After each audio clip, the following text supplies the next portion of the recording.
8편 우리 1절에서 6절 말씀인데요. 우리 한 절씩 교독하겠습니다. 여호와를 경외하며 그의 길을 걷는 자마다 복이 있도다.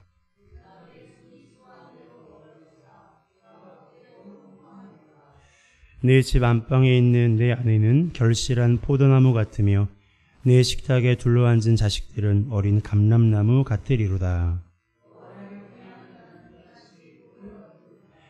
여호와께서 시온에서 내게 복을 주실지어다. 너는 평생에 예루살렘의 번영을 보며.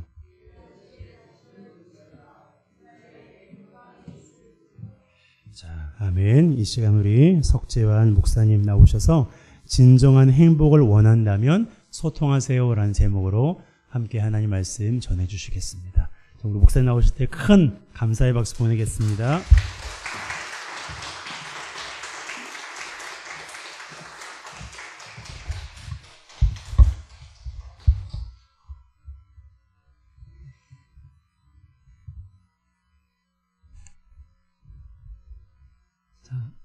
어떻게 한번 인사해 볼까요? 우리가 보통 이스라엘에서 이렇게 인사할 때 샬롬 이렇게 하거든요. 샬롬. 샬롬이 무슨 뜻인지 아시죠? 네. 이렇게 한번 저하고 여러분하고 한번 샬롬으로 인사해 주시고 서로 성도님들끼리 인사했으면 좋겠습니다.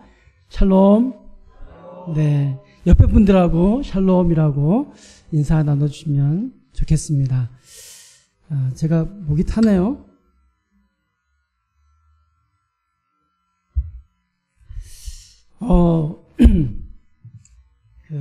이성준 목사님이 제가 좋아하는 또 목사님인데, 신학을 같이 공부했어요. 그 전에 학생 때 알고 제가 간사였을 때 만났는데, 신대원 갔는데 거기서 있는 거예요. 그래서 되게 반갑고 좋았고, 3년 동안 같이 공부하면서 정말 우리 하나님께서 이성준 목사님의 어떤 그 순수한 열정 그리고 하나님을 향한 그 사랑이 이렇게 목회 현장 가운데 있는 것을 보고 제가 이제 제주도에 있을 때 한번 방문했었고요. 그래서 회원교회를 좀 종종 왔습니다. 저를 보신 분들도 계시겠고 그렇지 않은 분들도 계시겠지만 이렇게 만나 뵙게 돼서 너무 반갑게 생각을 합니다.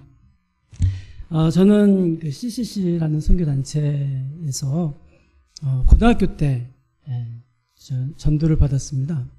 고등학교 1학년 때 그 친구를 통해서 이 CCC, 하이 CCC라는 곳에 갔는데 거기서 복음을 듣게 되고 예수님을 만나게 됐습니다. 그 전까지는 저는 복음을 거부했던 사람이었고 하나님 믿는 친구들을 괴롭혔던 사람이었습니다. 그런데 그 하이 CCC라는 CCC의 모임에 갔을 때 하나님께서 제 마음을 이렇게 어루만져 주신 것 같아요. 그래서 예수님을 영화로 만든 것이 있었는데 그걸 보면서 제가 그동안 생각했던 기독교 예수라는 분에 대해서 제가 굉장히 오해를 했구나.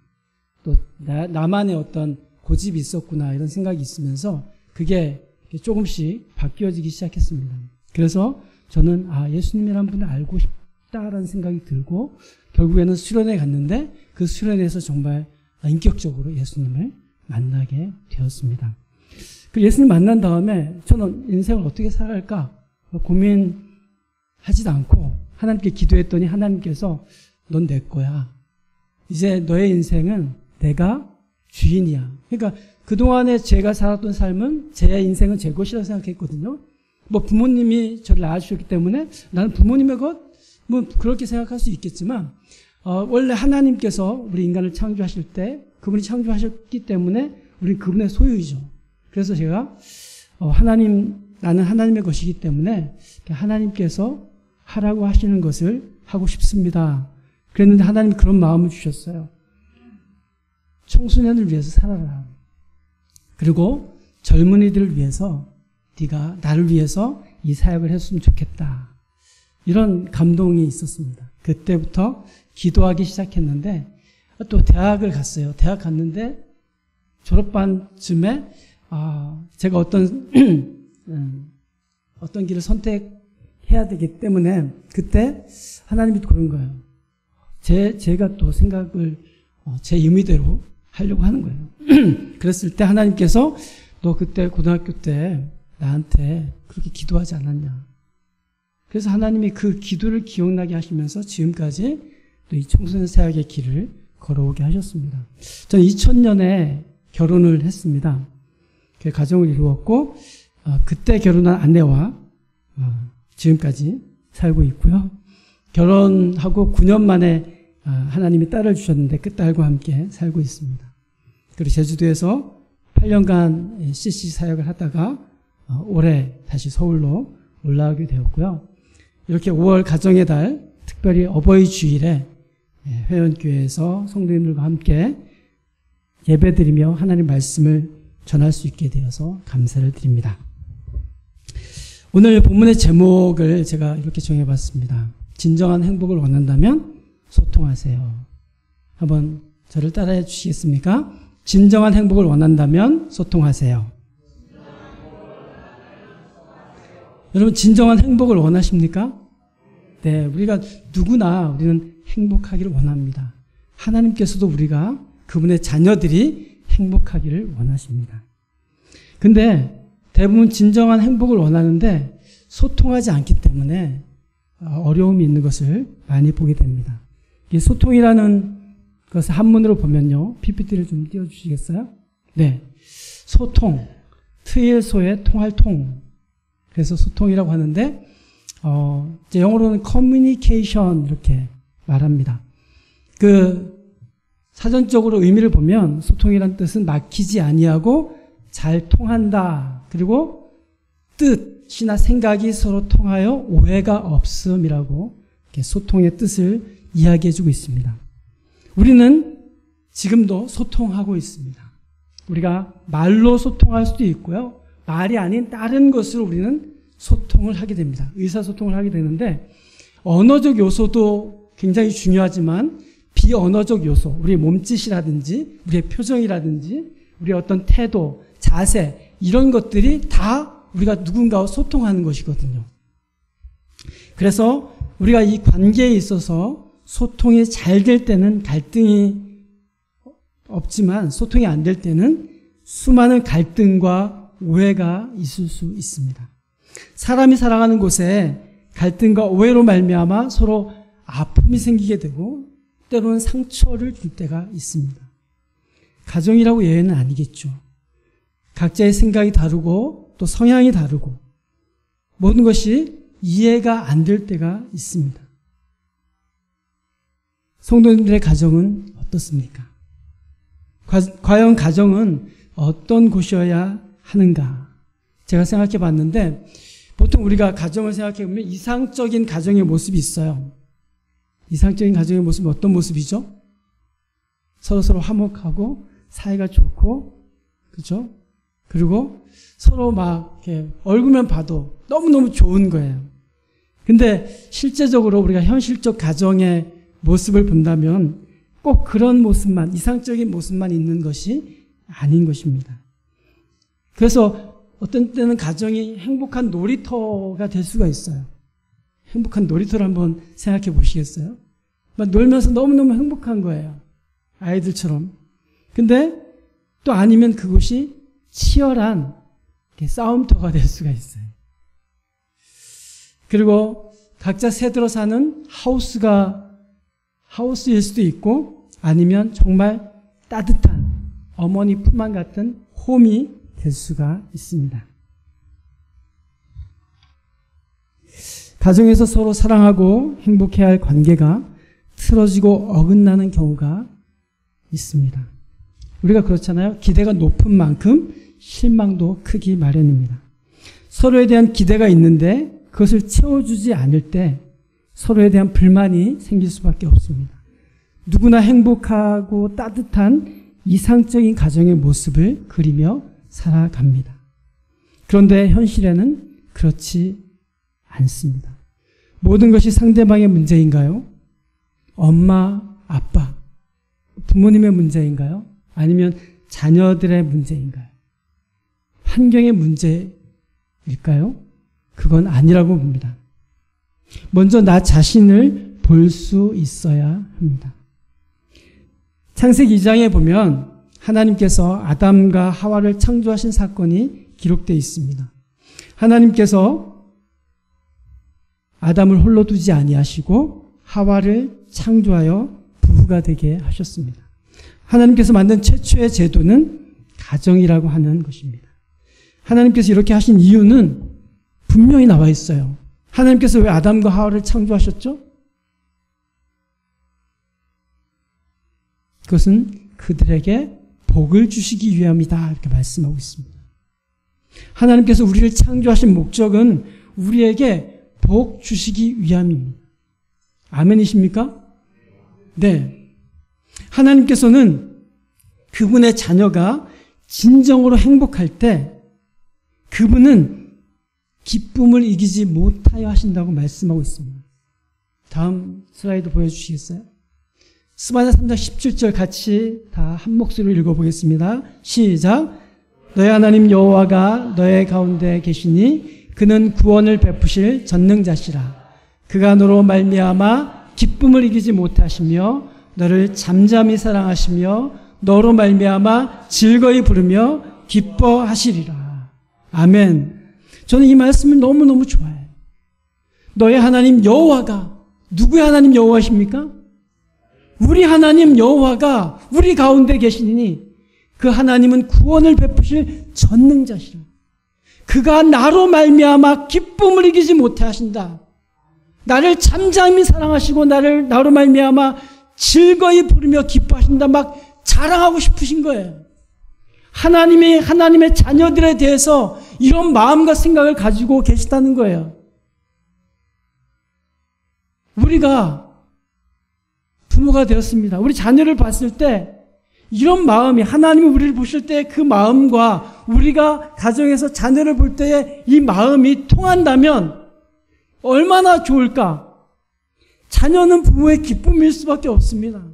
그냥 바라만 보아도 그냥 흐뭇한 거예요. 막 기뻐가지고 내 아들, 내 딸 막 자랑하고 싶지 않습니까? 그가 잘하고 못하고를 떠나서 그 존재 자체가 하나님이 나를 통해서 이 땅에 보내주신 그 소중한 자녀들이잖아요. 너무너무 그냥 바라만 봐도 사랑스럽고 정말 너무너무 기뻐서 이 아이를 누군가에게 막 자랑하고 싶은 그런 마음이 하나님 아버지의 마음처럼 우리에게도 있었으면 좋겠습니다. 오늘 본문 말씀을 다시 한번 보겠습니다. 띄워주시겠어요? 시편 128편 말씀을 듣는 것도 중요한데 우리가 말씀을 읽을 때 그 말씀이 내 것이 되도록 여러분들이 그 마음으로 함께 읽었으면 좋겠습니다. 같이 한 목소리를 읽겠습니다. 또박또박 시작. 여호와를 경외하며 그의 길을 걷는 자마다 복이 있도다. 내가 내 손이 수고한 대로 먹을 것이라. 내가 복되고 형통하리로다. 내 집 안방에 있는 내 아내는 결실한 포도나무 같으며 내 식탁에 둘러앉은 자식들은 어린 감람나무 같으리로다. 여호와를 경외하는 자는 이같이 복을 얻으리로다. 여호와께서 시온에서 내게 복을 주실지어다. 너는 평생에 예루살렘의 번영을 보며 내 자식의 자식을 볼지어다. 이스라엘에게 평강이 있을지로다. 아멘.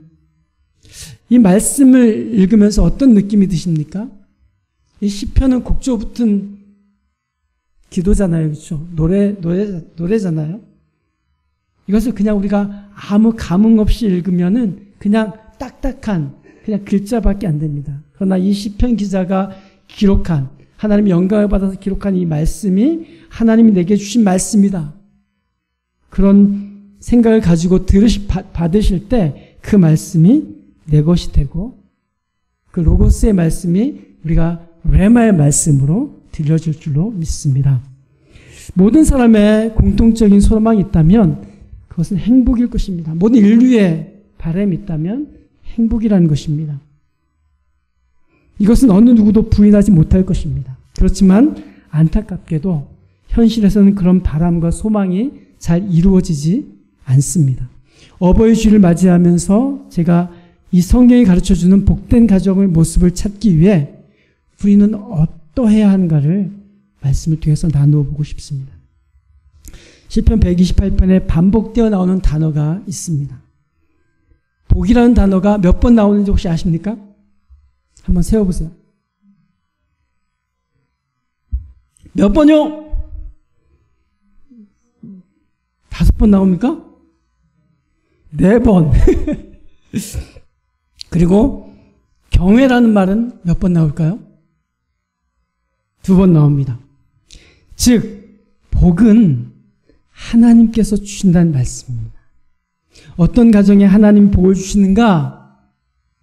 여호와를 경외하며 하나님의 길을 행하는 자에게 하나님께서 복을 주신다는 것입니다.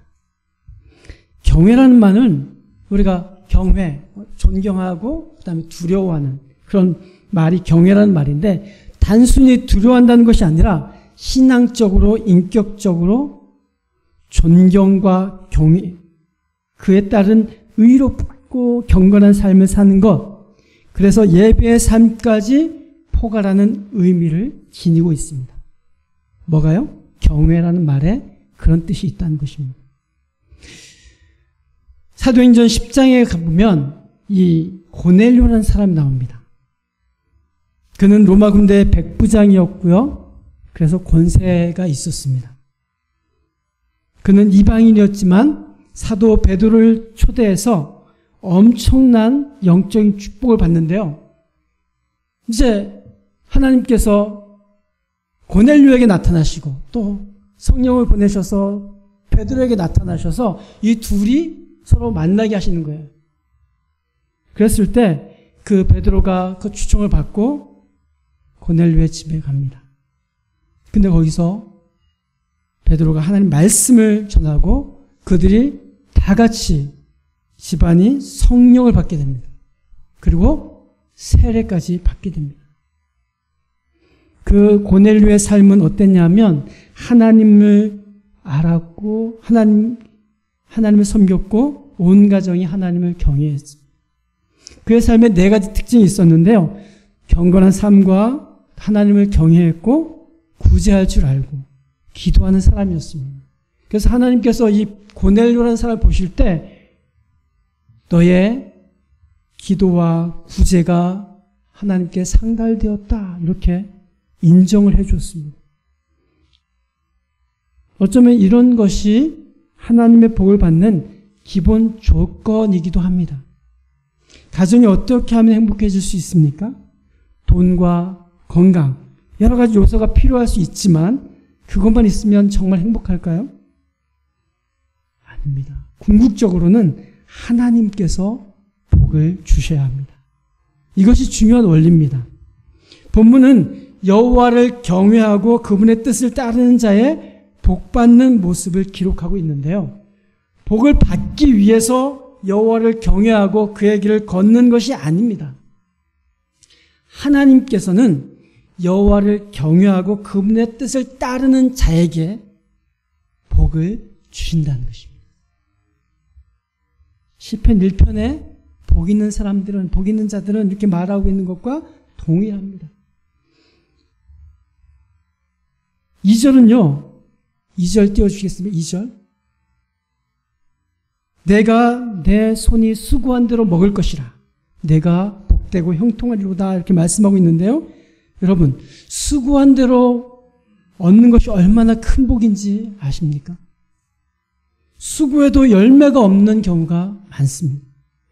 헛수고라는 말도 있습니다. 열심히 했는데 얻은 것이 없는 거예요. 땀 흘려 수고했지만 아무것도 얻지 못했다는 것입니다.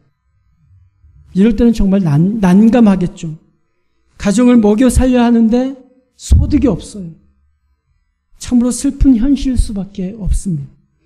수고한 대로 먹는다는 것은 참으로 은혜인 것입니다. 3절은요, 가정 안에서의 모습인데요. 성경에서 포도나무는 다산, 즐거움, 매력을 의미합니다. 아내는 결실한 포도나무 같다고 기록하고 있는데요. 자녀를 낳고 기르는 어머니의 모습이기도 합니다. 아이를 임신하고 낳는 수고도 대단하지만 또 이 아이를 키우는 수고, 양육하는 수고는 더 큰 것 같습니다. 낳을 때의 그 산통과 그 고통은 어쩌면 그 양육할 때의 시간에 비하면 짧은 거예요. 그렇죠? 그러나 이 아이를 매일매일 아이가 배고플 때, 울 때, 아플 때 돌보고 얘를 옆에서 지켜주고 하는 이 수고는 정말 가히 말로 다 할 수가 없습니다. 그리고 어머니의 수고라는 것은 그리고 가정의 이 가사 일은 잘 드러나지 않습니다. 티가 잘 나지 않는 거예요. 그러나 그 어머니의 사랑과 헌신으로 가정의 구석구석이 채워지고 원활하게 돌아간다는 것을 우리가 알 수 있습니다. 저희도 딸아이가 하나 있는데요. 딸아이가 자기 방도 잘 치우지 않아요. 왜 안 웃으시죠? 지우가 웃었어요. 네. 중2인데, 근데 이제 걔는 학교 갔다 와서 집 방이 싹 치워진 것을 보게 됩니다. 근데 아무런 감흥이 없나 봐요. 누가 와서 치웠겠지. 누가 치웠겠습니까? 누군가 치웠죠. 근데 가정에 있는 사람 중에서 치웠어요. 아빠가 치웠을까요? 엄마가 치웠어요.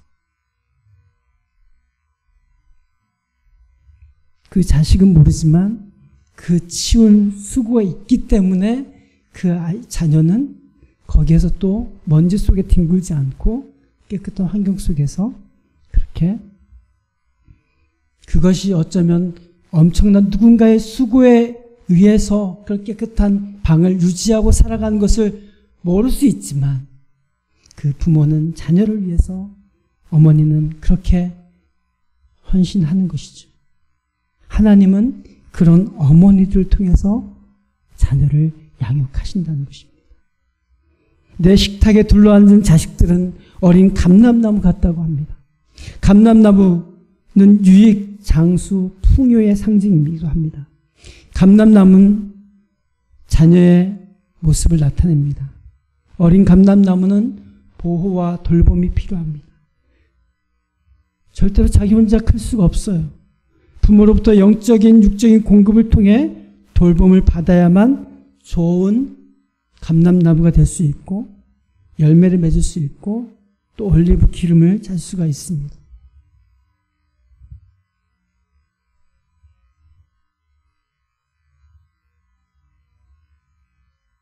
이 감람나무는 이 젖붙임을 받아야 되는데 이 바로 젖붙임을 받은 그 상태, 자녀가 부모로부터 부모에게 의존하고 또 부모의 돌봄과 사랑이 있어야지만이 이 감람나무가 정말 잘 자랄 수 있게 된다는 것입니다. 2, 3절의 내용이 바로 복받은 자의 축복이고 은혜라는 것을 4절에서 다시 한번 강조하고 있습니다. 4절은 여호와를 경외하는 자는 이같이 복을 얻는다고 우리에게 말씀해 주고 있습니다. 우리가 하나님께 복을 받고 싶어요. 하나님 우리도 좀 행복하고 싶어요. 하나님의 복을 우리가 누리며 살고 싶습니다. 그럴 때 우리가 먼저 해야 되는 건 뭐냐면 그 하나님을 경외할 줄 알아야 된다는 것입니다. 5절에 보면 하나님께서 복을 주시는데 어디에서 주시느냐 하는 거예요. 5절 띄워주세요. 넘겨주세요. 어디에서 복을 주십니까? 여호와께서 시온에서, 어디에서? 시온에서 너에게 복을 주실지어다. 그 복의 출처를 보니까 시온에서 주신다는 것입니다. 시온은 하나님의 거룩한 집을 말합니다. 그것은 바로 성전이 있는 예루살렘, 시온성을 이야기하죠. 성전은 어떤 곳입니까? 하나님의 임재를 상징합니다. 하나님의 영광이 충만한 것을 나타내고 있습니다. 그리고 내가 너희와 영원히 함께 하겠다는 약속으로 우리에게 주신 것입니다. 속죄가 이루어지고 제사를 드리는 곳이 바로 성전이었습니다. 구약의 성전을 예표하는 것이 바로 예수 그리스도입니다. 현재적으로 말하면 예수 그리스도의 피로 구속받은 백성들이 모여서 예배하는 공동체, 바로 교회를 말하고 있는 것입니다. 하나님께서는 가정의 복을 말씀하시면서 공동체의 복, 교회적인 복을 하나님께서 우리에게 약속하고 있는 것입니다. 그러면서 여호와께서 시온에서 내게 복을 주시는데 너는 평생에 예루살렘의 번영을 보며 내 자식의 자식을 볼지어다, 이스라엘에게 평강이 있을지로다, 이렇게 말씀하고 있는 것입니다. 그 받은 복이 교회를 통해서 평생에 지속되며 천국까지 이르게 된다는 것입니다. 6절은 또한 자식의 복을 주시겠다고 말씀하고 있죠. 또한 하나님의 자녀들에게 평강을 주시겠다고 말씀하고 있습니다. 성경에서 평안이라는 말은 포괄적인 복을 의미합니다. 그것은 마음의 평안을 이야기하기도 합니다. 또 몸의 건강도 의미합니다. 아까 제가 샬롬이라고 했죠. 샬롬은 그냥 아무것도 없는 상태, 그냥 잔잔한 상태가 아니라 주변이 시끄럽고 많은 전쟁과 어려움과 이런 폭풍 가운데 절대적인 평안, 하나님이 주시는 평안, 전쟁터에 나가서 아들이 목숨을 잃었어요. 그러나 그 부모에게 뭐라고 말하냐 하면 샬롬이라고 이야기하는 겁니다. 세상이 줄 수 없는 평안, 하나님만이 주실 수 있는 절대적인 평안, 이것이 바로 하나님이 우리에게, 그분의 자녀들에게 약속하고 있는 그 평안을 이야기하는 것입니다. 가난하거나 궁핍하지 않는 것, 또 사회적인 안정, 이런 것들도 결국은 하나님께서 주신다는 것입니다.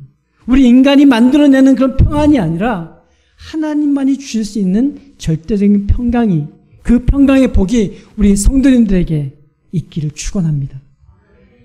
여러분, 행복하게 잘 산다는 것이 무엇입니까? 잘 산다는 것은 내가 좋은 집에 살고 좋은 차를 타고 다니고 돈이 많아서 부자라서 잘 사는 것이 아니라, 잘 산다는 말은 사이가 좋다라는 말입니다. 사이 좋은 사람들은 소통이 잘 됩니다. 그리고 평생 사귀면서 살아가는 것이 가족이기도 합니다. 때론 부모와 자녀, 부부관계, 형제지간이지만 평생의 동반자이고 우리가 친구라는 사실입니다. 여러분, 이제 그렇잖아요? 부모님이 어릴 때는 자녀가 어리지만 이게 점점 좀 큽니다. 물론 부모님은 연세가 들어가시죠. 그런데 부모님이 이제 다 성장한 자녀들을 출가를 시켜요. 결혼시켜요. 장가도 보내고 시집도 보냅니다. 그러면 어느새 이 자기의 자녀인 아들과 딸이 옛적에 자기의 나이쯤 되어 있습니다. 그러면 같이 나이 들어가는 거죠. 그러면서 내가 너 어릴 때는 네가 부모가 돼봐야 내 심정을 알 거야, 이렇게 했는데 이미 손주를 보고 그 자식의 자녀가 있기 때문에 그 자녀를 보면서 네가 이제 내 마음을 알 거야, 내가 너를 어떻게 키웠는지 알 거야, 그렇게 된다는 거예요. 그래서 서로 엄마와 딸이 친구가 되어가는 거예요.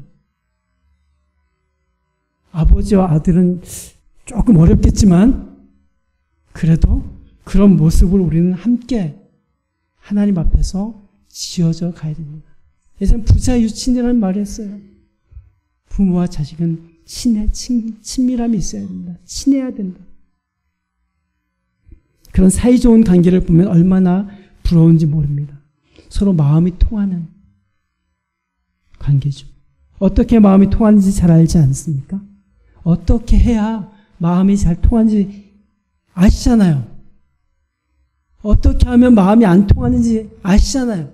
우리가 몰라서 못하는 게 아니에요, 사실. 아는데 그게 잘 안 되는 거죠. 제가 제 이야기를 잠깐 하고 싶은데요. 저는 가난 농부의 아들로 태어났습니다. 저는 충청북도 시골에서 태어났는데요. 저희 아버지는 가난했는데 자녀는 7남매를 낳으셨습니다. 그 중에 제가 셋째고요. 없는데 정말 자녀들을 많이 낳으셨습니다. 그래서 아버지는 술과 담배와 도박과 이런 여러 가지 어떤 세상에 즐기는 것들로 낙을 삼으시면서 살았습니다. 그 가정에 술만 드시면 싸움이 끊이질 않아요. 굉장히 또 폭력적이기도 하셨고. 그래서 저는 그런 아버지를 밑에서 자라면서 나는 결혼하지 말아야 되겠다. 이런 생각까지 했습니다. 저의 자라면서 그분의 아버지의 영향으로 말미암아서 결혼 왜 해야 되지? 이렇게 매일매일 싸우고 전투의 현장이고 그릇이 깨지고 박살나고 이런 불행한 삶을 왜 내가 살아야 될까? 그런 생각도 해보게 됐습니다. 어쩌면 결혼에 대한 왜곡된 가치관, 이런 가정관을 제가 그때부터 갖게 되었습니다. 그렇지만 제가 고등학교 때 이제 집을 떠나서 혼자 독립하게 됐습니다. 고등학교를 가면서. 근데 그것이 저에게는 외롭고 고독한 시간이었습니다. 가정을 떠났기 때문에. 그런데 거기에서 저는 고등학교 때 하나님을 만나는 전환점이 됐습니다.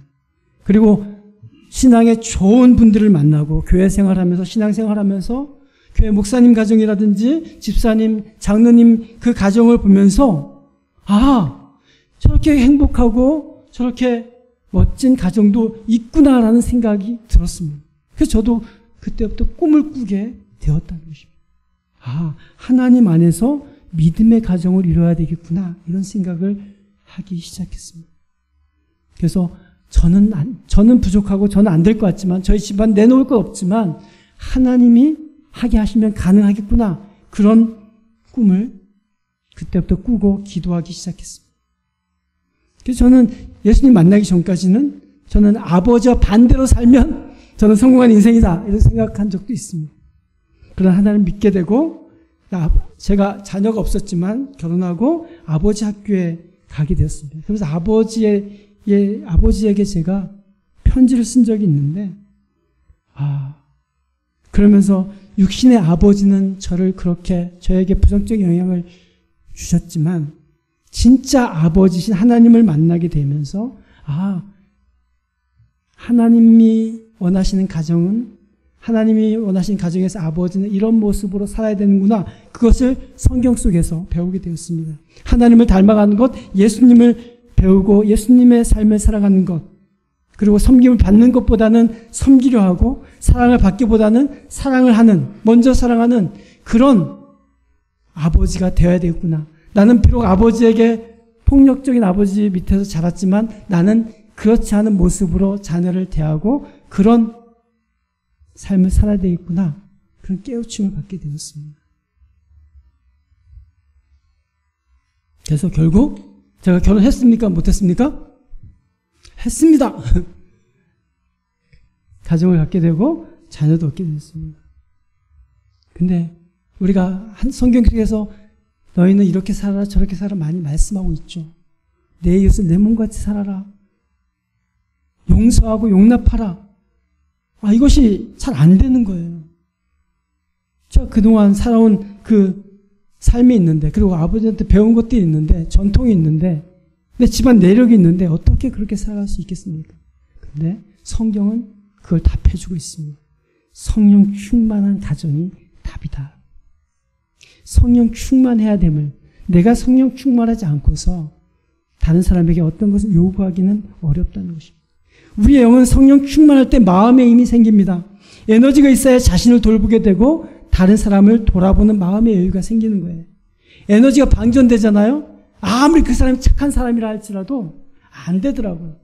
저 사람 천사 같아. 근데 자기 안에 아무런 에너지가 없어요.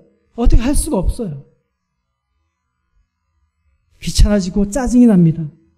일상에서의 모습이 그 사람의 진정한 모습이라는 거죠. 교회에서는 우리가 다 거룩하게 보이기도 하고 정말 인자한 미소를 띠고 정말 목사님부터 하고 장로님, 권사님, 집사님 이런 어떤 형제 자매로서의 그런 왜 우리는 성경을 통해서 배웠기 때문에 그렇게 사는 줄 알아요. 근데 진짜 중요한 건 뭡니까? 우리 일상에서 나는 어떤 모습으로 나는 아버지로서, 나는 엄마로서, 나는 누구로서, 가정에서, 자녀로서 어떻게 살아가고 있냐 하는 것이죠.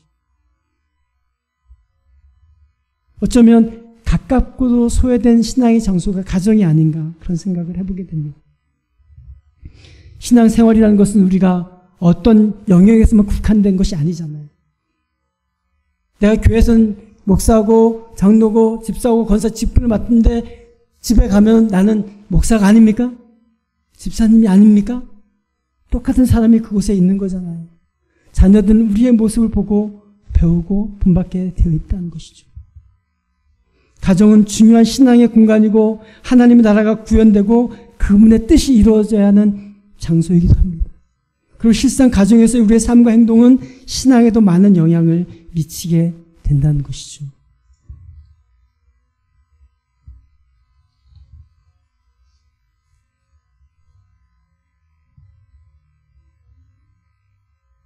축복과 성공만이 가정의 영광된 순간이 아니라 이 공간 안에서 일어나는 일상의 모든 순간이 하나님의 기적이고 은총의 선물이라는 것입니다.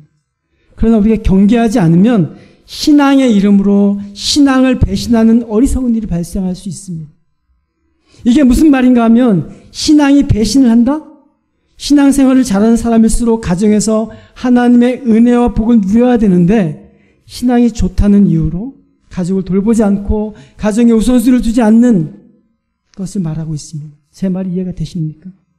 가정이 하나님의 나라, 하나님의 통치, 그분의 사랑으로 충만해야 하는 공동체임에도 불구하고 우리가 그러지 못한 것을 우리는 가슴 아파야 돼. 또 우리가 잘못 살고 있는 것 아닌가 돌아봐야 된다는 것입니다. 왜냐하면 가정도 하나님 우리에게 최초로 우리에게 만들어주신 교회 이전의 교회이기 때문에 그렇습니다. 여러분 혹시 다음 사진 보여주시겠어요? 얼마 전에 그 소천한 우리 시대 최고의 지성으로 평가받는 이어령 교수님 계속 클릭해 주세요. 네. 그리고 그분의 딸 이민아 목사입니다. 아시죠? 근데 이 이민아 목사는 암투병하고 또 뭐 이혼이라는 것도 겪고 엄청난 순환을 겪었는데 그 딸을 바라보는 이어령 교수의 그 마음이 어땠을지, 그 아버지의 마음이 어땠을지를 생각해 보았습니다. 그러면서 이 딸이 믿었던 예수님, 그리고 자기가 어느 순간에 어느 날 갑자기 이 딸에게 가장 큰 선물이 무엇일까? 내가 사랑하는 딸을 위해서 줄 수 있는 것이 무엇일까? 생각해 봤을 때 그가 나 세례받을래 였다고 합니다. 그래서 세례받고 저도 이어령 교수도 크리스찬이 되었습니다. 그리고 자신보다 먼저 세상을 떠난 딸 이임라 목사를 그리워하며 극한의 회한과 참회 속에 쓴 딸에게 보내는 굿나잇 키스라는 거기에서 우리는 놓치지 말아야 될 소중한 진리를 발견할 수 있습니다. 그는 그렇게 적었습니다. 늦은 밤 책을 보던 그에게 잠자리에 들기 전 문을 두드리며 아빠 굿나잇 하고 인사하던 어린 딸에게 뒤돌아보지 않은 채 건성으로 대답하며 그냥 손만 흔들었던 지난 날을 참회하며 늙은 아비는 이렇게 썼습니다. 만일 지금 나에게 그 30초의 시간이 주어진다면, 하나님이 그런 기적을 베풀어 주신다면, 그래 미나야 딱 한 번만이라도 좋다. 낡은 비디오 테이프를 되감듯이 그때의 옛날로 돌아가자. 나는 그때처럼 글을 쓸 것이고 너는 엄마가 사준 레이스 달린 하얀 잠옷을 입거라. 그리고 아주 힘차게 서재문을 열고 아빠 굿나잇 하고 외치는 거다. 약속한다. 이번에는 머뭇거리며 서 있지 않아도 된다. 나는 글 쓰던 펜을 내려놓고 읽다만 책장을 덮고 두 팔을 활짝 편다. 너는 달려와 내 가슴에 안긴다. 내 키만큼 천장에 다다를 만큼 널 높이 치켜 올리고 졸음이 온 너의 눈, 상기된 너의 뺨 위에 굿나잇 키스를 한 거다. 굿나잇 미나야. 잘 자라 미나야. 그 책에 보면 또 그런 말이 있습니다. A house is not a home without God. 집은 하나님이 없는 가정이 아니다. 이런 뜻입니다. 하나님이 없는 가정은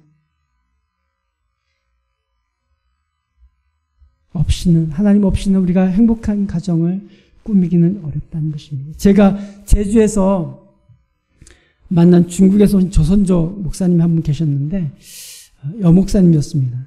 그분의 남편과 딸의 이야기를 저한테 들려주었는데 그 남편이 병환이 있어서 임종을 앞두고 있는 상태인데 그의 딸이 둘째를 임신하고 있었다고 합니다.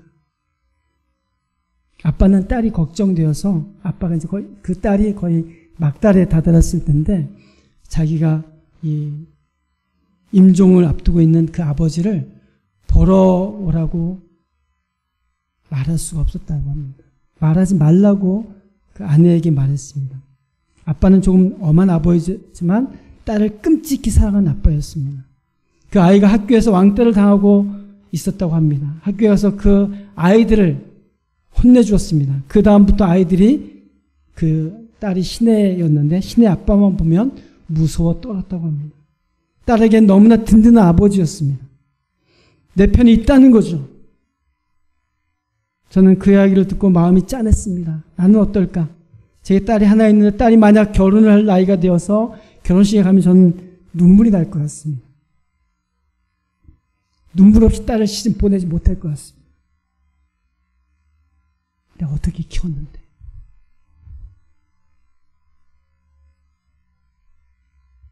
그 자녀가 소중하면 소중할수록 더 그 부모의 마음은, 부모의 사랑은 더 극진할 수밖에 없습니다. 제가 여러 가지 것들을 준비했지만 우리가 가정에서 보면 부모가 자녀를 너무너무 끔찍이 사랑합니다. 그래서 요즘에 프로에 금쪽 같은 내 새끼 다음 띄워주시겠어요? 네, 이런 프로도 나옵니다. 네, 이건 욕하는 게 아니죠? 금쪽 같은 내 자녀. 근데 여러분, 우리 자녀된 여러분 한번 생각해 보세요. 자녀만 금쪽 같은 것이 아니라 자녀 입장에서 부모님은 더 이 금쪽보다도 더 소중한 분들입니다. 그분들이 계셨기에 지금의 내가 있는 것입니다. 금쪽 같은 내 남편, 금쪽 같은 내 아내, 금쪽 같은 내 부모님, 이렇게 여러분들이 생각해 주시면 안 되겠습니까? 그래서 다음 넘겨주시면 제가 중학교 때 배웠던 핸드폰보다 친구보다 게임, 이 세상 어떤 것과 비교할 수 없고 바꿀 수 없는 가장 소중한 아버지, 어머니, 그리고 우리 영원한 아버지 하나님을 우리는 생각해 볼 수 있습니다. 다음 넘겨주시면요. 제가 중학교 때 한문을 좋아했는데 계속 띄워주세요. 클릭해주세요. 이 말 혹시 들어보셨습니까? 수욕정이 한번 띄워주세요. 수욕정이 풍부지하고 자욕양이 친부대라. 예. 네. 나무는 고요하고 잠잠하려고 하지만 바람이 그치지 않고 자녀는 부모에게 효도하고 싶고 봉양하고 싶지만 부모는 기다려주지 않는다, 이런 뜻입니다. 그런 것 같습니다. 저는 저희 부모님이 계셨는데 아버님 먼저 수천하셨고요. 어머님이 계십니다. 그래서 정말 떠나보내고 후회하는 것이 아니라 지금 계실 때 우리가 효를 다하는 것, 그것이 어쩌면 성경에서 말하고 있는 너의 부모를 공경하라. 그리하면 내가 이 땅에서 장수하리라. 이 약속의 말씀도 주고 계십니다. 오늘 어버이 주일 제가 이 말씀을 드리면서 우리는 서로 부모와 자녀, 부부관계, 자녀들과의 관계, 이 속에서 소통하는 것이 얼마나 중요한 것인지 모릅니다. 결론입니다. 오늘 본문의 오늘 말씀에서 요한계시록 3장 20절 말씀이 있습니다. 뭘지어다 내가 문 밖에서 두드리노니 누구니 내 음성을 듣고 문을 열면 내가 그에게로 들어가 그와 더불어 먹고 그는 나와 더불어 먹으리라고 말씀하고 있습니다. 예수님 우리를 초청하고 계셨습니다.